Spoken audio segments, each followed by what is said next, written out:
नमस्कार, मैं उषा चौधरी। लोक के न्यूज़ में आपका स्वागत है। दिन भर की तमाम खबरों की ओर रुख करते हैं। सबसे पहले जमशेदपुर सीताराम डेरा थाना की घटना। आइए जानते हैं क्या कुछ हुआ। सीताराम डेरा थाना क्षेत्र के ओल्ड बाराद्वारी में बुधवार को देर रात यूनियन लीडर राकेश्वर पांडे के अंगरक्षक मुकेश तिवारी को गोली लगी। उन्हें गोली लगी और टाटा मेन हॉस्पिटल में भर्ती कराया गया। हमलावरों में से 2 लोगों को पुलिस गिरफ्तार कर लिया है। उनसे पूछताछ भी चल रही है।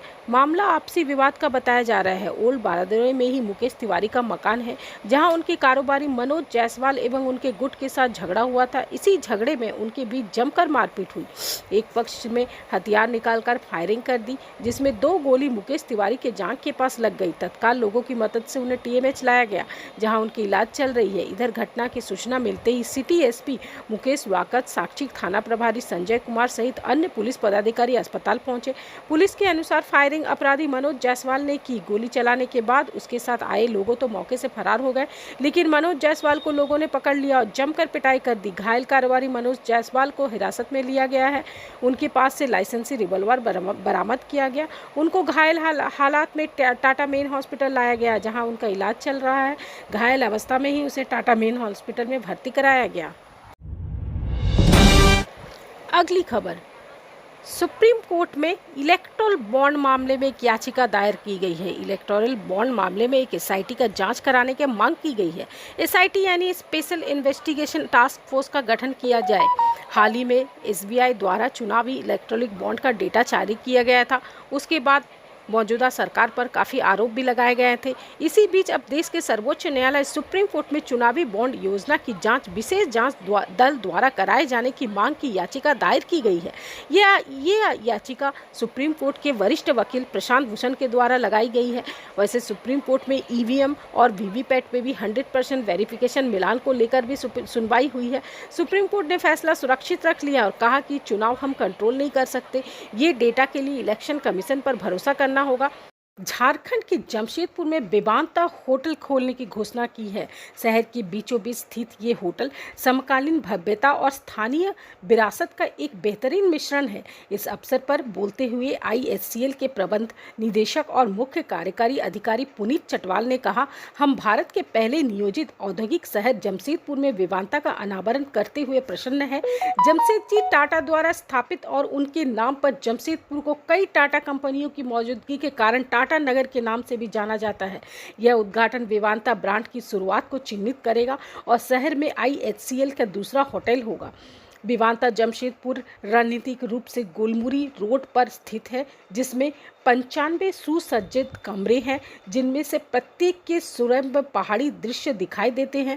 मेहमान mind signature all day dinar, red Paul, pan Asian restaurant and the grill में पुल साइड ग्रिल में विभिन्न प्रकार की व्यंजनों का आनंद ले सकते हैं। विंग एक आकर्षक बार है जो आकर्षक कॉकटेल परोसता है। स्वास्थ्य सुविधाओं में एक व्यायामशाला और विश्राम के लिए छत पर स्विमिंग पूल शामिल है। होटल में 10,000 वर्ग फुट से अधिक का इंडोर और आउटडोर स्थान है, जो कॉरपोरेट समारोह और सामाजिक कार्यक्रम के लिए आदर्श है। वेदांता जमशेदपुर के महाप्रबंधक रंजन दास ने कहा, हम अपने मेहमानों के लिए वेदांता ब्रांड की खास पेशकश लाने के लिए तत्पर है, जिसमें शानदार भोजन और सोच समझकर तैयार किए गए अनुभव भी शामिल है, जो उन्हें अविस्मरणीय यादें देंगे। इस होटल के जुड़ने से आईएचसीएल के झारखंड में वेदांता और जिंजर ब्रांड के 2 होटल हो जाएंगे।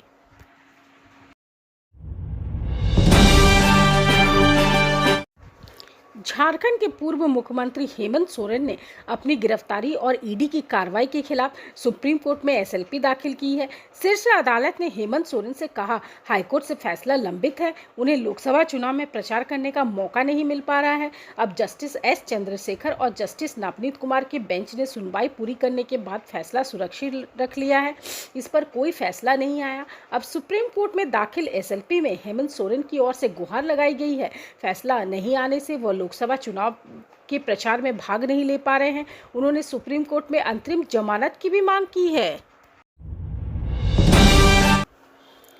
ढुल्लू महतो पर आचार संहिता उल्लंघन का एफआईआर दर्ज। धनसार थाना में भाजपा के धनबाद के सांसद प्रत्याशी ढुल्लू महतो पर एफआईआर दर्ज किया गया। इनके अलावा पतराकुली फुटबॉल मैदान में चुनावी सभा के आयोजन सोना रजक, मनोज चौहान, विनोद चौहान, संजय चौहान, बंटी सिंह पर आचार संहिता के उल्लंघन का आरोप लगाया गया है। कार्यालय धनबाद के राजस्व उप निरीक्षक देवेंद्र सिंह की शिकायत पर मामला दर्ज किया गया है। इस मामले में मंगलवार को एफआईआर दर्ज हुआ है। देवेंद्र सिंह की तरफ से कहा गया है कि 15 अप्रैल की रात में पतराकुली फुटबॉल मैदान में ढुल्लू महतो ने एक चुनावी सभा की थी। इसका वीडियो वायरल हुआ। वीडियो वायरल होते ही धनबाद के सीओ शशिकांत शिखर ने इसकी जांच करने का आदेश राजस्व शिक्षक देवेंद्र को दिया। जांच में मामला सही पाकर देवेंद्र ने इसकी रिपोर्ट सीओ को दी। इसके बाद सीओ ने 19 अप्रैल को पत्र जारी कर देवेंद्र को धनसार थाना में मामला दर्ज कराने का निर्देश दिया। धन्यवाद। चैनल को लाइक, शेयर और सब्सक्राइब जरूर कीजिएगा।